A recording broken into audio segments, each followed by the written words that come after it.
A very good afternoon to you. You're with News First. This is your lunch prime time news bulletin. Before we go into the stories in detail, let's take a look at the headlines. Government agrees to grant 41% golden key deposits. Appeal filed seeking the parliamentary seat of Sarath Fonseca refuted. Heavy rains across the island. Department of Meteorology warns of lightning-related accidents. Charleston church shooting, 9 killed in what officials call a hate crime. Rain delayed first test between Sri Lanka and Pakistan commences. On to those stories in detail. The Met Department forecast showers at times in the central and Sabaragamu provinces and in the interior parts of the Western province and in the Galle and Mathura districts. Duty meteorologist Buddhika Bandhuratna elaborated on the present weather situation. There will be showers at times in the central and Sabaragamu provinces and in the interior part of the Western province and in the Galle and Mathura district. There will be several spells of showers in the other area of Western province and in the Galle and Mathura district. Strong southwesterly wind can be expected over the country and surrounding area at times, especially during the showers. I am Duty meteorologist Buddhika Bandhuratna. Meanwhile, the highest rainfall over the past 24 hours is recorded from Norton, with the figure standing at 44.2 millimeters of rain.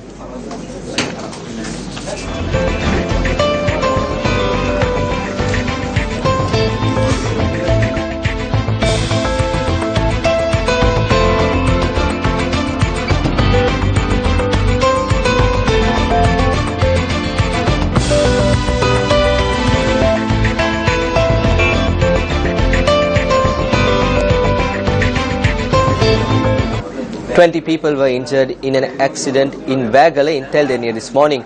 This report was filed in by Newsfirst reporter Rishni Mohammed.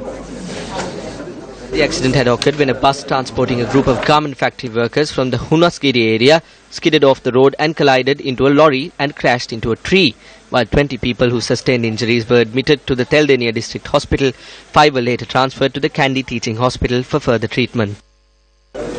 The writ petition that was filed at the Court of Appeal requesting the parliamentary seat of Field Marshal Sarath Fonseca that was taken away be returned to him was refuted. The petition was examined by the Court of Appeal Chairman Vijit Malalgoda and Justice H.C.J. Madavala. Announcing the decision today, the Chairman of the Court of Appeal said that as there is no mention on the Parliamentary Elections Act nor the Constitution on returning the parliamentary seat of an individual who had been pardoned, Court cannot agree with the request that has been made. Attorney at Law S. Srikanta, who appeared on behalf of Sarath Fonseca, informed Court that as there is a legal issue on the matter, it needs to be referred to the Supreme Court to be resolved and request that the mention be made in the court report to make an appeal to the Supreme Court on the matter. Therefore, the request made was filed in the report. Filing the petition, Sarath Fonseca noted that he was qualified to be a parliamentarian and that he obtained 98,000 votes at the parliamentary election, adding that the person who was appointed to the parliamentary seat has only obtained 20,000 votes.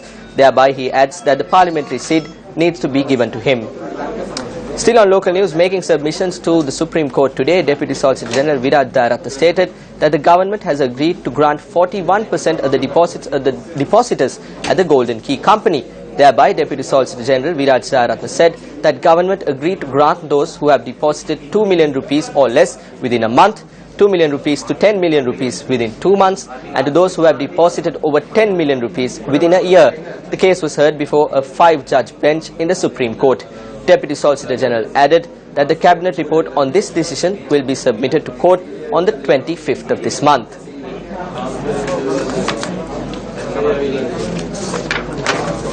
On more local news, murders were reported from the Gampaha and Ahungala areas while a body of a male was found in the Dambul area. Crime Watch has the details. An individual has been clubbed to death in Gampaha. Police said that the murder was carried out by 2 people who had arrived in a 3-wheeler at around 8:30 last evening. The victim has been identified as a 52-year-old male, a resident of Alugama, Gampaha. helmet දාගෙන පේන්න මොනවත් පේන්නේ නැහැ. කළු helmet එක කළු කන්නඩිය දාගෙන හිටියේ මොන වාලා. ඒකත් එක්ක ආවිලා ගැහුව ගහන්තක වැටුණා. වැටෙනද මේ යකඩ පයිප් එකක් වගේ මේ වගේ යකඩ පයිප් එකක් වගේ එක තමයි ගැහුවේ. The suspects are yet to be identified while the body of the victim is placed at the Gampaha General Hospital. An individual has murdered his wife at a house in Lokwatha Ahungalla after slitting her throat with a sharp weapon and later handed himself over to the Benthora police. Police said that a family dispute has led to the murder. The victim was 24-year-old Nimali Priyanka, a mother of one. The Benthora police is conducting further investigations into the murder. A body was found floating in the Mirisgonia Oya in Dambulla this morning. Police said that the body has not yet been identified. The body has been placed at the Dambulla Base Hospital following the magisterial inquest by the Dambulla magistrate. The new Goldface roundabout was declared open by President Maithripala Sirisena. The roundabout is located in an area which is considered a tourist hotspot. The new roundabout has been made complete with the water fountain and lights which will be lit during the night. The prominence given to the Sri Lankan identity remains the significance of this structure.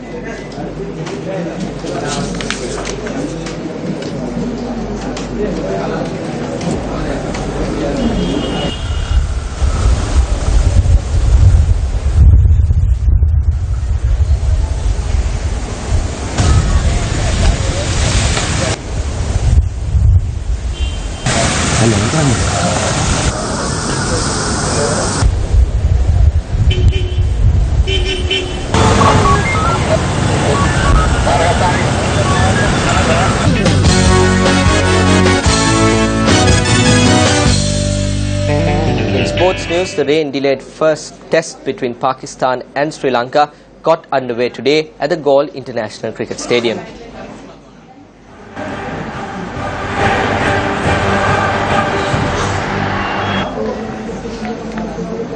Pakistan won the toss and decided to take to the field, inviting Sri Lanka to take first release of the wicket.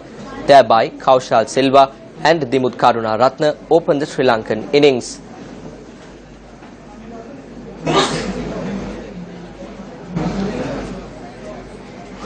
At the end of 7.3 overs, Sri Lanka were 28 runs for no loss.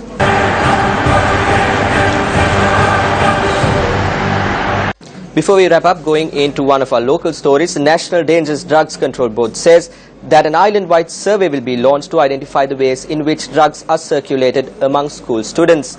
Chairman of the board, Dr. Tilanga Samarasinga, said that this survey will help to curb and mitigate the ways in which drugs are circulated. Survey officers will be dispatched to schools to find out where these drugs are purchased from, the reasons for the purchase and the repercussions of consumption. We are hoping to find the root cause of the purchase of drugs. Parents need to pay close attention to the money that is given to their children and ways in which it's used. We would like to request the assistance of the parents on inspecting the environment of the schools of their children in order to ensure that the schools are established in a secure and drug-free environment.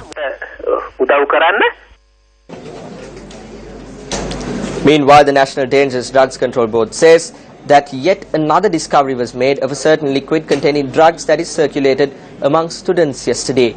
Chairman of the board, Dr. Tilanga Samarasinga, said that this liquid was discovered in Polonnaruwa, Kurunegala and Kandy areas. This drug was also found to be in circulation in the Galle and Kochikade areas in the recent past. Well, with that, we wrap up this edition of Lunch Primetime News here on News First. Your next news update comes your way at 1:55. For everyone here at News First, I'm Saturanga Hapuarachi.